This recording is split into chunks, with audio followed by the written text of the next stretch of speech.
This is VOA News. I'm David Byrd in Washington. President Donald Trump had sent a letter to House Speaker Nancy Pelosi Thursday saying that a proposed trip to visit troops in Afghanistan and allies in Europe is canceled.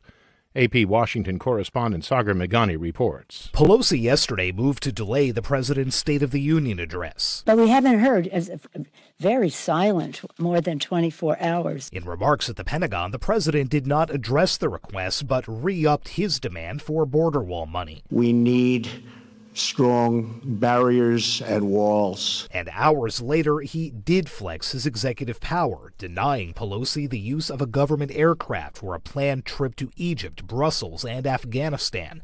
In a letter to her, he called it a public relations event that should be postponed due to the shutdown. Pelosi and other lawmakers were due to leave today. The president says she's free to go if she wants to fly commercial. Sagar Meghani, Washington. President Trump unveiled the nation's long-delayed missile defense review, the first overhaul of U.S. missile defense policy since 2010.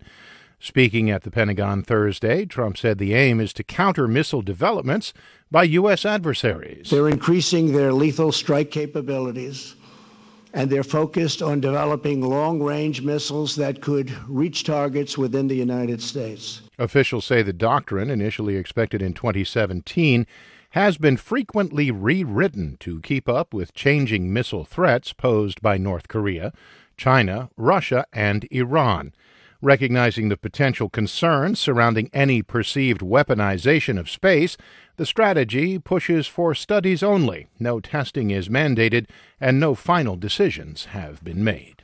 For more, visit our website. This is VOA News. President Trump's former lawyer, Michael Cohen, says he paid to rig polling data in the president's favor before the 2016 election.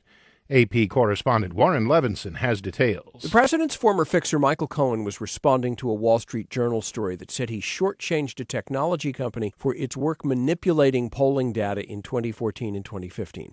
The Journal reported Cohen promised the company $50,000 but delivered only $12,000 to $13,000 in cash. Cohen acknowledged he paid to skew poll results in Trump's favor, in his words, at the direction of and for the sole benefit of Trump. Cohen, who starts a 3-year prison sentence in March, says he regrets his blind loyalty. Trump attorney Rudy Giuliani told the Journal Cohen is not reliable. Warren Levinson, New York. The UN High Commissioner for Human Rights, Michelle Bachelet, is calling on Sudanese authorities to stop using excessive force to repress peaceful anti-government demonstrations. Lisa Schlein reports from Geneva. Ravina Shamdasani, spokeswoman for the UN High Commissioner for Human Rights, tells VOA the government's response has only made things worse. So we are calling on the government to ensure that any reports of excessive use of force, including live ammunition by the state security forces, are investigated and that they engage in a dialogue with the protesters instead of seeking to repress them. The government confirms 24 people have died in the course of the protests. The UN says it has credible reports indicating the death toll may be twice as high. Sudanese authorities also confirm that up to January 6th, at least 816 protesters have been arrested. They reportedly include journalists, opposition leaders, and members of civil society. Lisa Schlein for VOA News, Geneva. Burkina Faso's security ministry said Thursday a Canadian geologist kidnapped earlier this week has been found dead. Kirk Woodman was abducted by gunmen late Tuesday from a remote gold mine in the country's northeast region. Canada's Foreign Minister Chrystia Freeland confirmed Woodman's death. His family has the sympathy of our whole country, and our government will continue to work on the ground in Burkina Faso and with the authorities in Burkina Faso to be sure that the people responsible for this terrible killing face justice. Woodman's death raises concerns about Islamist factions making forays into the country that so far has been spared the violence that has plagued its neighbors. A suicide truck bombing at a police academy Thursday in Colombia killed at least 10 and wounded 54 others. The pickup truck packed with explosives crashed through the gate of the officers' school south of Bogota.